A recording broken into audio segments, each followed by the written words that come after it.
পতি যে পরমেশ্বর দেবতা, এই ফিল্ডিংটা মোটামুটি বাপের বাড়ির থেকেই আসে। সমাজ তো আমাদের আছেই বলার জন্য, এবং বাপের বাড়ির থেকেও আসে, এবং শ্বশুর বাড়িতে এসে আমাদের শাশুড়ি নামক ভদ্র মহিলাটি পূর্ণ ষোলো কলায় আমাদের বোঝানোর চেষ্টা করেন যে স্বামী হচ্ছে দেবতা এবং তাকে আর কি সেবা টেবা করা যায়। তা এই যে পরমেশ্বর আছেন, ইনি যে প্রসাদটা দেন সেটা ভাত কাপড়ের সঙ্গে সঙ্গে, বাসস্থানের সঙ্গে সঙ্গে অনেক ক্ষেত্রে জুতো, লাঠি, ঝ্যাঁটা এবং খিস্তিটাও হয়ে থাকে। তো তোমার যদি অবশ্যই প্রসাদটা যদি ভাত কাপড় বাসস্থান পর্যন্ত হয়ে থাকে ঠিক আছে, কারণ তার পরিবর্তে তুমি তাকে পূর্ণ সেবা করছো।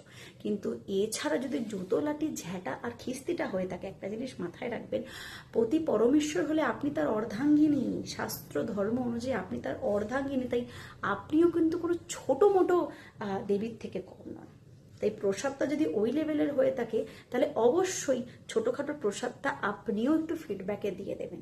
যে জুতোর বাড়িটা আপনাকে পড়ছে সেই জুতোটা দুঘা কিন্তু তাকেও দিয়ে দেবেন।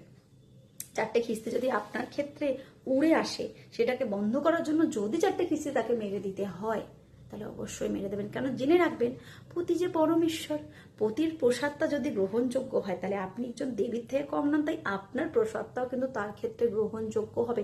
কারণ একটা কথা বলি, যদি আপনি বাপের বাড়িতে ফোন করে বলেন যে মা তোমার জামাই তো আমাকে খুব পিটাচ্ছে, খুব গালাগাল দিচ্ছে, উত্তরটা এরকম আসতে পারে, আমরাও অনেক সহ্য করেছি মনা, তোমার বাবাও এই ছিল, তোমার শ্বশুর, তোমার দাদু এই ছিল, আমিও এই ভোগ করেছি, তাও তো তোমার এটা ভালো, তোমার ওটা ভালো, অন্তত শুধু গালাগাল দিচ্ছে, আমি তো মারও খেয়েছি, একটু ধৈর্য ধরো, একটু সময় দাও।